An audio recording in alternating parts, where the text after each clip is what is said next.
고린도전서 10장 23절에서 11장 1절 말씀 제가 봉독하겠습니다.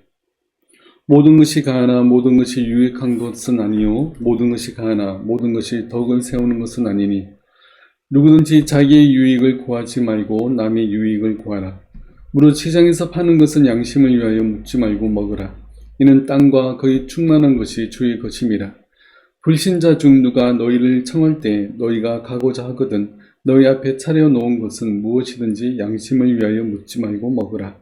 누가 너희에게 이것이 재물이라 말하거든 알게 한 자와 그 양심을 위하여 먹지 말라. 내가 말한 양심은 너희 것이 아니요 남의 것이니 어찌하여 내 자유가 남의 양심으로 말미암아 판단을 받으리요. 만일 내가 감사함으로 참여하면 어찌하여 내가 감사하는 것에 대하여 비방을 받으리요. 그런즉 너희가 먹든지 마시든지 무엇을 하든지 다 하나님의 영광을 위하여 하라.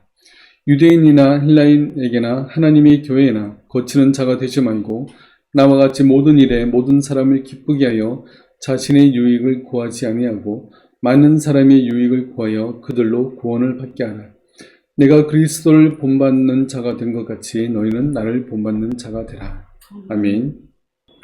오늘은 다 하나님의 영광을 위하여라는 제목으로 우리 함께 말씀을 살펴보겠습니다. 바울은 고린도전서 8장으로 시작해서 오늘 본문까지 우상의 재물에 대한 문제를 계속해서 다루고 있습니다. 오늘은 그 우상의 재물에 대한 마지막 부분입니다. 우상은 우리의 삶 속에 깊숙이 침투해 있습니다. 우리가 지난 시간에도 살펴보았지만 우상 숭배란 하나님을 하나님으로 인정하지 않거나 하나님의 말씀에 불순종하거나 의심하는 모든 말과 생각과 행동들입니다. 그리고 하나님을 잊어버리고 모른 채 하면서 내가 하고 싶은 대로 하는 것도 역시 우상 숭배입니다. 또한 내가 힘들 때만 그리고 나에게 필요할 때만 하나님을 찾고 나에게 힘든 일이 없을 때는 하나님을 찾지 않는 것, 이것도 역시 우상 숭배와 같습니다. 우리가 시험에 들고 넘어져서 실패하고 낙심하고 멸망하는 것은 모두 하나님을 의지하지 않았기 때문입니다. 신실하신 하나님을 믿고 의지한다면 하나님께서는 우리 모든 시험을 이기게 하시고 내가 감당하지 못할 시험은 피하게 하십니다. 그래서 모든 시험에 능히 감당하고 넘어지지 않고 실패하지 않게 하십니다. 내가 넘어지고 실패하고 멸망하는 것은 하나님을 신실하게 신뢰하지 못했기 때문입니다. 하나님을 신뢰하지 못하게 되는 그 근본 이유가 바로 우상 숭배입니다. 내 안에 있는 우상이 무엇인지 우리가 잘 살펴보고 하나님을 믿지 못하고 신뢰하지 못하는 내 마음의 약함과 그리고 악함을 발견하여서 오직 하나님만 믿고 신뢰하는 우리 모두가 다 되시길 바라겠습니다. 그러면서 바울은 오늘 본문을 통해서 우상 숭배에 대해서 마무리합니다. 먼저 오늘 본문 23절 말씀을 보겠습니다. 모든 것이 가하나 모든 것이 유익한 것은 아니요 모든 것이 가하나 모든 것이 덕을 세우는 것은 아니니. 여기서 모든 것이 가하다는 것은 성경에서 허락하는 그런 부분이라는 뜻입니다. 성경에서 금지하는 것은 당연히 우리가 해서는 안 될 것입니다. 그렇기에 모든 것이 가하다는 것은 성경적으로 전혀 문제가 없다라는 겁니다. 그래서 고린도 교회 성도들은 우상의 제단에 드려졌던 고기라 할지라도 그 모든 것의 주인은 하나님이시고 하나님께서 우리에게 주신 음식이라고 생각한다면 그리고 감사함으로 먹으면 성경적으로 전혀 문제가 없다고 생각했습니다. 그러나 모든 것을 할 수 있지만 모든 것은 유익하지 않으며 덕을 세우는 것이 아니라고 오늘 본문에서 말씀합니다. 왜냐하면 우리의 신앙은 나 혼자만의 것이 아니라 항상 이웃과 공동체를 생각해야 되기 때문에 그렇습니다. 24절 말씀을 보겠습니다. 누구든지 자기의 유익을 구하지 말고 남의 유익을 구하라. 우리는 항상 다른 사람의 유익을 먼저 생각해야 됩니다. 십계명에서도 계속해서 우리의 신앙은 다른 사람을 위한 신앙이 되어야 된다고 설명합니다. 이웃의 생명을 지켜줘야 되고 다른 사람의 물건을 훔치지 말아야 되며 오히려 다른 사람의 재산을 보호해 주어야 됩니다. 이것이 십계명의 정신입니다. 이웃을 내 생명처럼 사랑해서 그들의 생명과 재산을 보호해 주어야 됩니다. 그런데 나만 생각하고 하는 말이나 행동이 이웃에게 상처를 주고 이웃의 재산을 위태롭게 하는 것이라면 그것은 유익한 것도 아니며 덕을 세우는 것도 아닙니다. 그렇게 우리의 믿음은 하나님을 향해야 되고 우리의 신앙은 이웃을 향해야 됩니다. 항상 나보다 믿음이 연약한 이들을 배려하고 그들을 염려해야 됩니다. 그렇지 않은 신앙은 바른 신앙이 아닙니다. 이후의 본문 내용은 이러한 관점에서 바울이 설명하고 있습니다. 특히 우상의 제단에 사용되었던 고기를 먹는 문제에 대해서 크게 세 가지 관점에서 설명을 하고 있습니다. 첫 번째 상황은 25절과 26절 말씀입니다. 우리 말씀을 보겠습니다. 무릇 시장에서 파는 것은 양심을 위하여 묻지 말고 먹으라. 이는 땅과 거기 충만한 것이 주의 것임이라. 첫 번째는 시장에서 파는 고기는 양심을 위하여 묻지 말고 먹으라는 겁니다. 시장에서 파는 고기는 우상의 제물로 사용되었던 고기도 있고 그냥 바로 도축해서 파는 고기도 있었습니다. 그런데 굳이 이 고기의 출처가 어디인지 묻지 말고 먹으라는 겁니다. 왜냐하면 모든 것의 주인은 하나님이시기 때문입니다. 그래서 모든 것은 하나님의 것입니다. 제물로 바친 고기를 포함해서 온 땅과 거기에 충만한 것이 다 주의 것입니다. 그렇기에 시장에서 판매하는 고기는 묻지 말고 먹으라고 말씀하는 겁니다. 두 번째 상황은 27절 말씀입니다. 27절 말씀을 보겠습니다. 불신자 중 누가 너희를 청할 때에 너희가 가고자 하거든 너희 앞에 차려놓은 것은 무엇이든지 양심을 위하여 묻지 말고 먹으라.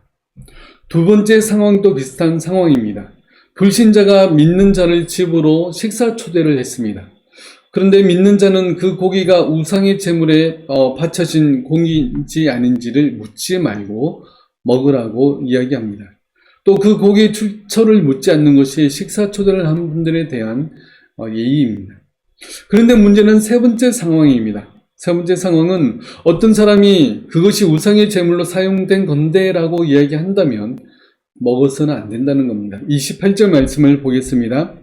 누가 너에게 이것이 제물이라 말하거든 알게 한 자와 그 양심을 위하여 먹지 말라.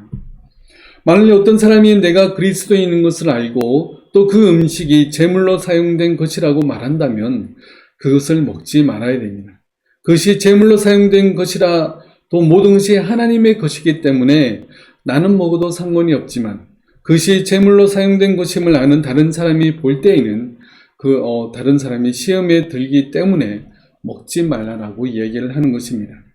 나는 양심상 상관이 없지만 나보다 믿음이 연약한 사람이거나 믿지 않는 사람들이 볼 때 저 사람 분명히 그리스도인이면서 우상의 제물을 저렇게 함부로 먹네라고 판단을 받을 수가 있습니다. 그리고 그들에게 시험이 들 수가 있습니다. 만약에 그렇게 시험에 들게 만든다면 그것을 먹지 말라라고 이야기하고 있는 것입니다. 그래서 바울은 계속해서 이야기합니다. 29절과 30절을 보겠습니다. 내가 말한 양심은 너희의 것이 아니요 남의 것이니 어찌하여 내 자유가 남의 양심으로 말미암아 판단을 받으리요 만일 내가 감사함으로 참여하면 어찌하여 내가 감사하는 것에 대하여 비방을 받으리요. 아멘. 믿는 사람들 중에 이렇게 말하는 사람들이 있습니다. 아니 왜 내 자유가 다른 사람들의 양심으로 말미암아 판단을 받아야 되는가? 내가 우상의 제물을 먹지만 하나님께 감사함으로 먹으면 되는 것이 아닌가? 그런데 왜 내가 감사함으로 먹는 것에 대해서 다른 사람들의 판단을 받아야 되는가라는 그런 의문을 품고 말하는 사람들이 있을 수 있습니다. 쉽게 말해서 내 믿음과 신앙이 어느 정도의 수준으로 올랐고 내가 하는 행동이 하나님 앞에 전혀 거리낌이 없는데 그것으로 또한 하나님께 감사함으로 하는 것인데 왜 다른 사람들이 나의 행동으로 문제를 삼느냐라고 생각할 수가 있습니다. 내 신앙의 자유로 행동하는 행동이 왜 다른 사람은 문제가 된다고 판단하느냐라고 불평을 가질 수가 있습니다. 그래서 나는 신앙의 양심에 따라서 행동하겠다라고 말하는 것이 지금 고린도 교회의 성도들의 생각인 것입니다. 그런데 오늘 본문에서 말하는 양심이란 그 기준이 나 자신에게 있는 것이 아니라 다른 사람에게 있다고 이야기합니다. 그래서 바울이 말하는 양심은 나의 것이 아니라 상대방의 것이라고 이야기합니다. 내 양심의 기준에 따라가서 살아가는 것이 아니라 상대방의 기존에 따라 살아가야 됩니다. 왜냐하면 우리는 모든 상황 가운데서 하나님께 영광을 나타내야 되기 때문에 그렇습니다. 31절 말씀을 보겠습니다. 그런즉 너희가 먹든지 마시든지 무엇을 하든지 다 하나님의 영광을 위하여 하라. 아멘. 우리는 항상 무엇이 하나님의 영광을 위하는 것일까를 생각하고 무엇을 하든지 다 하나님의 영광을 위해서 해야 됩니다. 만일 어떤 행동이 하나님이 싫어하시는 모습이라면 우리는 당연히 과감하게 그것을 버릴 수 있어야 됩니다. 그리고 그것이 하나님이 기뻐하시는 일이라면, 그런데 그 일이 내가 손해를 보는 일이라 한다면, 내가 손해를 보는 한이 있더라도 그것이 하나님이 기뻐하시는 일이라면 우리는 그 일을 위해서 힘써야 됩니다. 이것이 오늘 본문의 핵심입니다. 내 양심이 하나님의 영광을 가리는 일이라면 그것을 하지 말아야 됩니다. 하나님의 영광은 모든 사람들에게 하나님의 하나님 되심을 나타내고 드러내는 것이어야 되는 것입니다. 그것은 하나님을 믿지 않는 하나님을 믿는 사람들은 음식을 먹든지 먹기를 포기하든지 언제나 다른 사람들을 세워주는 그러한 역할을 해야 됩니다. 우리는 먹든지 마시든지 무엇을 하든지 우리의 자유가 있지만 그 자유는 하나님의 영광을 드러내야 되며 그것은 내 주위의 사람들, 내 이웃들을 위한 것이 되어야 되는 것입니다. 내 신앙의 자유는 나 자신을 위해서 있는 것이 아니라 다른 사람을 위해서 있는 것이라고 말하는 것이 바로 바울이 말하는 핵심입니다. 32절과 33절 말씀을 보겠습니다. 유대인에게나 헬라인에게나 하나님의 교회나 거치는 자가 되지 말고 나와 같이 모든 일에 모든 사람을 기쁘게 하여 자신의 유익을 구하지 아니하고 많은 사람의 유익을 구하여 그들로 구원을 받게 하라. 아멘. 우리의 자유가 다른 사람들에게 걸림이 될 수가 있습니다. 그것은 하나님의 영광을 위한 것이 아닙니다. 많은 사람들의 유익을 구하고 그들로 구원을 받게 하기 위해서는 우리는 내 자유대로, 내 마음대로 행동할 수 없습니다. 우리의 신앙은 나 자신만을 위한 것이 절대 아닙니다. 나의 신앙은 첫째로 다른 사람을 세워주는 그런 신앙이 되어야 됩니다.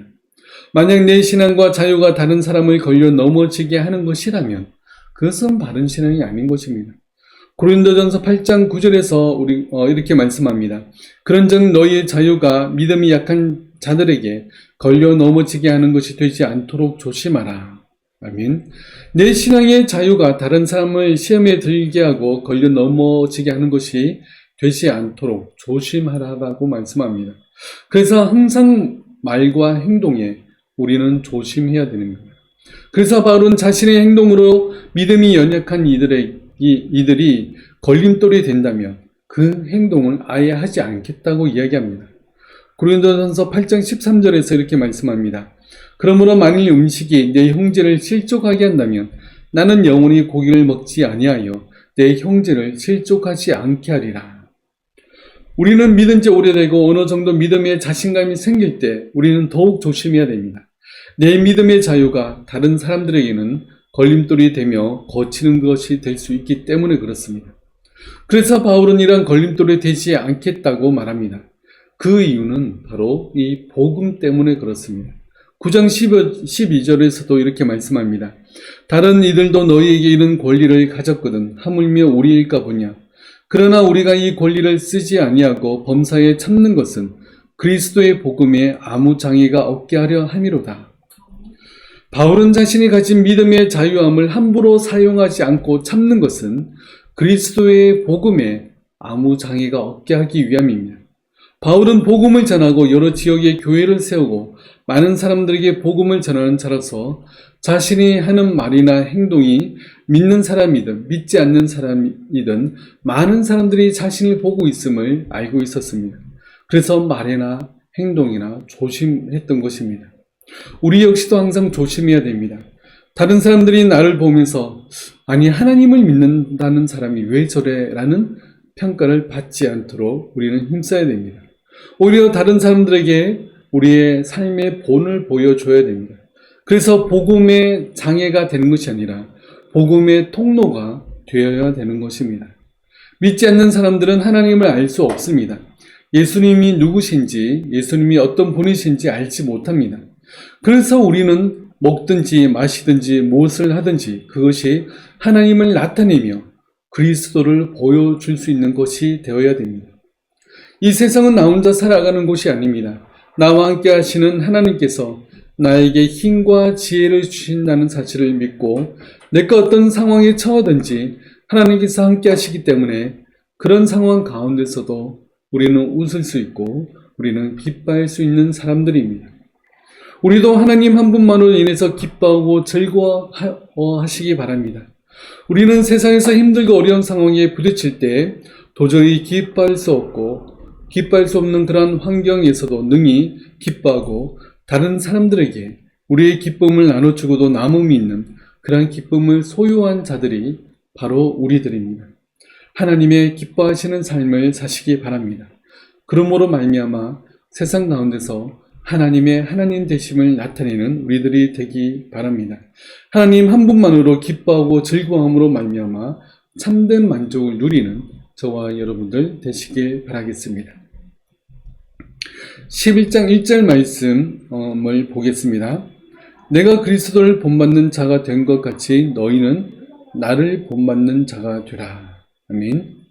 바울은 너희는 나를 본받으라 라고 이야기합니다.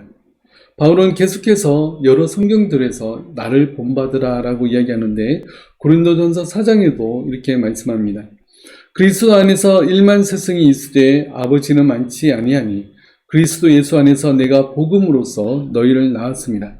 그러므로 내가 너희에게 권하노니 너희는 나를 본받는 자가 되라. 아멘. 바울은 고린도 교회 성도들에게 너희는 나를 본받는 자가 되라 라고 권면합니다. 그러면서 바울은 그 성도들의 스승이 아니라 아버지라고 이야기합니다. 스승은 보통 학문을 가르치거나 기술이나 실력을 가르칩니다. 그러나 온전한 삶을 보여주는 것은 아버지의 역할입니다. 아버지는 자신의 삶을 온전히 자녀에게 보여줄 수 있어야 됩니다. 그런데 그 삶이 바르지 않고서야 어떻게 나를 본받는 자가 되라 라고 자신있게 말할 수 있었겠습니까? 그러나 바울은 지금 자녀 같은 너희들은 나를 본받는 자가 되라 라고 말하고 있습니다. 그만큼 바울은 자신있게 말할 수 있었습니다. 그러면 바울은 무엇을 본받으라고 이야기하는 것일까요? 빌립보서 3장에는 이렇게 말씀합니다. 형제들아 나는 아직 내가 잡은 줄로 여기지 아니하고 오직 한 일, 즉 뒤에 있는 것을 잊어버리고 앞에 있는 것을 잡으려고 표대를 향하여 그리스도 예수 안에서 하나님이 위에서 부르신 부름의 상을 위하여 달려가노라. 그러므로 누구든지 우리 온전히 이룬 자들은 이렇게 생각할지니 만일 어떤 일에 너희가 달리 생각하면 하나님이 이것도 너희에게 나타내시리라. 오직 우리가 어디까지 이르렀든지 그대로 행할 것이라. 형제들아 너희는 함께 나를 본받으라. 그리고 너희가 우리를 본받은 것처럼 그와 같이 행하는 자들을 눈여겨보라. 아멘. 바울은 표대를 향해서 달려가라고 권면합니다. 표대는 바로 예수 그리스도이십니다. 예수님을 바라보고 예수님을 향해 달려가라고 말합니다. 세상의 유익을 위해 달리는 것이 아니라 예수님을 향해 달려가라고 권면합니다. 우리는 표대를 향하여 달려가고 있습니다. 표대까지 도달한 모습이 아닙니다. 지금도 우리는 열심히 달려가는 자의 모습입니다. 표대를 향해 달리는 사람의 시선은 항상 그 표대를 향하여 있기 때문에 우리는 뒤돌아본다거나 옆에 있는 것들을 바라볼 여력이 없습니다. 우리는 지나간 것들로 인해서 후회할 시간이 부족합니다. 딴 생각을 할 겨를이 없습니다. 오직 예수 그리스도의 표대를 바라보고 달려가야 됩니다. 예수님이 가신 그 길을 우리도 쫓아가야 됩니다. 예수님이 보이시는 헌신과 나 자신과 섬김을 우리도 본받아야 됩니다. 표대를 향해 달려가는 우리의 모습을 통해서 하나님의 하나님 되심과 예수 그리스도의 구주 되심을 세상 가운데 나타낼 수 있어야 되는 것입니다. 자족함과 인내를 가지고 예수 그리스도를 본받아 하나님께 영광을 돌리는 우리 모두가 되시길 바랍니다. 바울은 스스로 자신이 그리스도를 본받는 자가 되었다고 말합니다. 그러면서 너희는 나를 본받는 자가 되라 라고 말합니다. 우리가 성경의 뜻대로 살아야 한다고 말하면 우리가 너무 막연할 수 있습니다. 그럴 때 가장 좋은 방법은 내 주위에 좋은 믿음의 선배나 신앙의 본이 될 만한 사람들을 찾는 것입니다. 먼저 그런 사람들을 자신의 본으로 삼고 따라가는 것이 필요합니다. 우리 가족 중이나 친구 중이나 아니면 나보다 믿음과 신앙이 좋은 사람들이 우리 주위에 있습니다. 만일 가족이나 친구 중에도 그런 사람이 없다면 교회 목회자들이나 혹은 신앙 서적을 통해서 책을 통해서 만나는 우리의 신앙의 선배들을 우리는 따라가도 좋습니다. 내 주위에도 바울 같은 사람들이 있을 겁니다. 내가 본받을 만한 그런 믿음의 사람들이 우리 주위에 분명히 있습니다.